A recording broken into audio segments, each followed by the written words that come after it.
Mathew Hopkins. Hopkins, Mathew. -1647. England's most notorious professional witch hunter, who brought about the condemnations and executions of at least 230 alleged witches, more than all other witch hunters combined during the 160-year peak of the country's witch hysteria.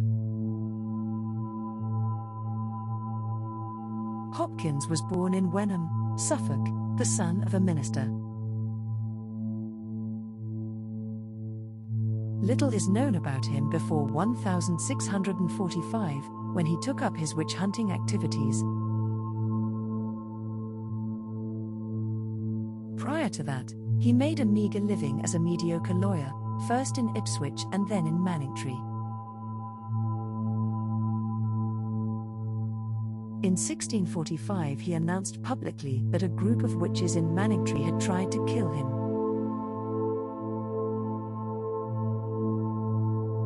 He abandoned his law practice and went into business to rid the countryside of witches. He advertised that for a fee, he and an associate, John Stearne, would travel to a village and rout them out. Hopkins knew little about witches beyond reading King James I's Daemonologie, but he had no shortage of business. He exploited the Puritans' hatred of witchcraft, the public's fear of it, and the political turmoil of the English Civil War, 1642–48. Added to this volatile mixture was a rise of feminism among women who, during the Civil War, spoke up about their discontent with their station in life and the way England was being governed. It was not uncommon for politically active royalist women to become branded as sorceresses and whores of Babylon by the parliamentary faction.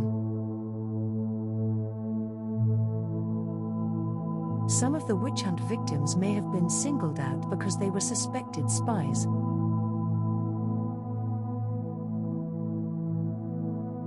Hopkins' method of operation was to turn gossip and innuendo into formal accusations of witchcraft and devil worship.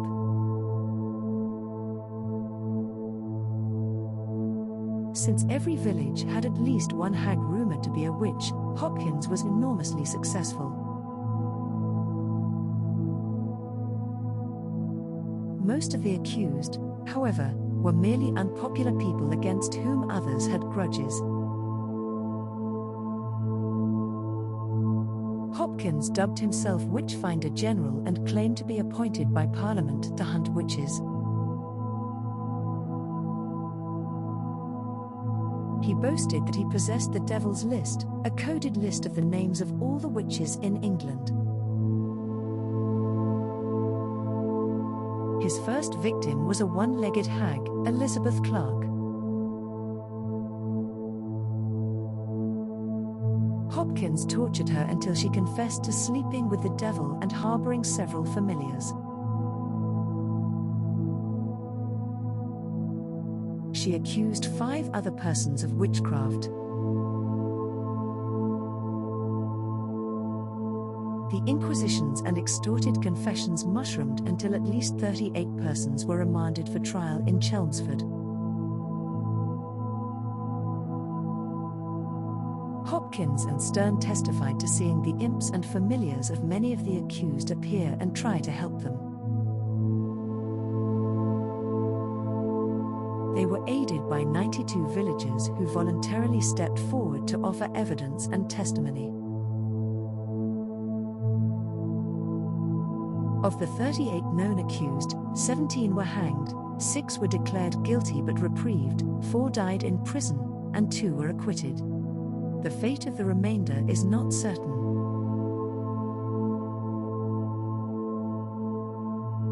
Four more assistants and went witch hunting throughout Essex, Suffolk, Huntingdonshire, Norfolk, Cambridge and neighbouring counties.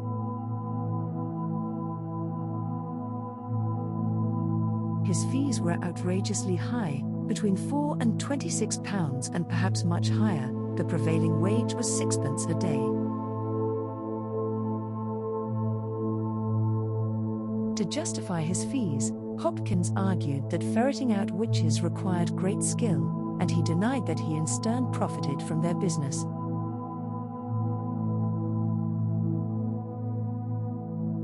The use of torture in witch trials was forbidden in England, but it was routinely applied in most cases.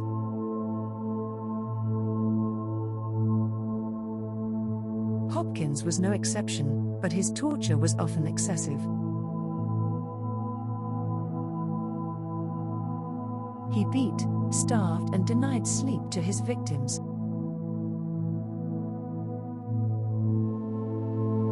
His more brutal and favored methods included pricking the skin for insensitive spots, searching for blemishes as small as flea bites, which could be interpreted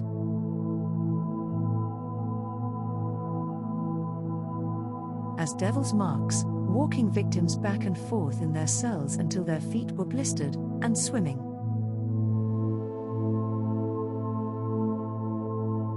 In the latter, the victims were bound and thrown into water. If they floated, they were guilty.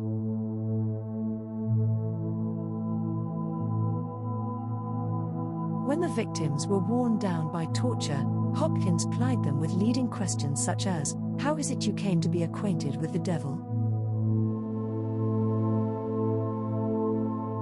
All he required were nods and monosyllabic answers. He and his associates filled in the colorful details of the alleged malevolent activities. Most of the charges were of bewitching people and their livestock to death, causing illness and lameness, and entertaining evil spirits such as familiars.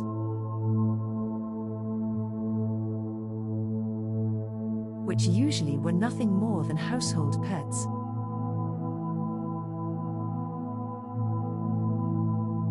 He was particularly fond of getting victims to admit they had signed devil's pacts.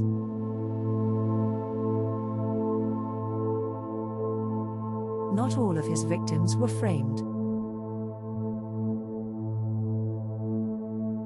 One man, a butcher, traveled about 10 miles to confess voluntarily. He was hanged. Another man claimed to entertain his familiar while in jail. No one else could see the creature. Later in 1645, Hopkins enjoyed another successful mass witch trial in Suffolk, in which at least 124 persons were arrested and 68 were hanged. One of them was a 70-year-old clergyman, who, after being walked and denied sleep, confessed to having a pact with the devil, having several familiars and to bewitching cattle.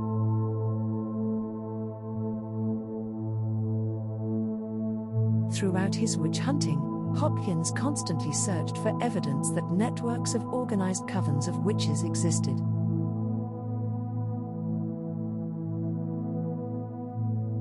He found nothing to substantiate this belief. In 1646, Hopkins's witch hunting career ended almost as abruptly as it had begun. He overextended himself in greed and zeal. He was publicly criticized for his excessive tortures and high fees and began to meet resistance from judges and local authorities. In the eastern counties, mass witch trials declined, though witches were still brought to trial. Hopkins began to be criticized severely for forcing the swimming test upon people who did not want to take it.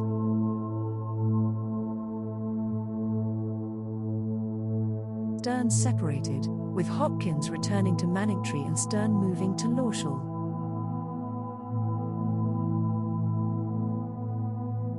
The fate of Hopkins remains a mystery.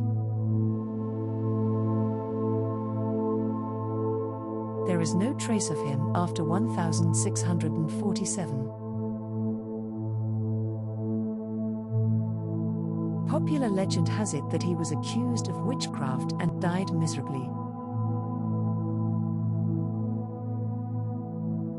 William Andrews, a 19th-century writer on Essex folklore, stated in Bygone Essex, 1892, that Hopkins was passing through Suffolk and was himself accused of being in league with the devil, and was charged with having stolen a memorandum book containing a list of all the witches in England, which he obtained by means of sorcery. Hopkins pleaded innocent but was swum at Mistley Pond by an angry mob.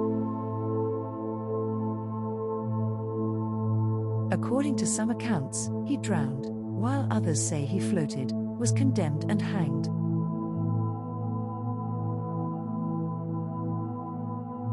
No record exists of a trial, if there was one. There is a record of his burial at the Mistley Church in 1647, though there is no tombstone, not uncommon for 17th-century graves.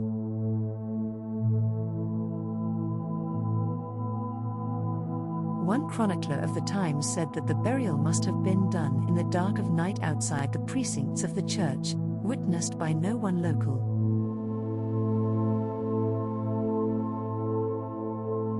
Hopkins' ghost is said to haunt Mistley Pond. An apparition dressed in 17th-century attire is reportedly seen in the vicinity. According to another story circulated, Hopkins, having fallen out of favor with the public, escaped to New England. Stearne, however, stated in 1648, "I am certain, notwithstanding whatsoever hath been said of him, he died peacefully at Manningtree, after a long sickness of a consumption, as many of his generations had done before him, without any trouble of conscience for what he had done, as was falsely reported of him."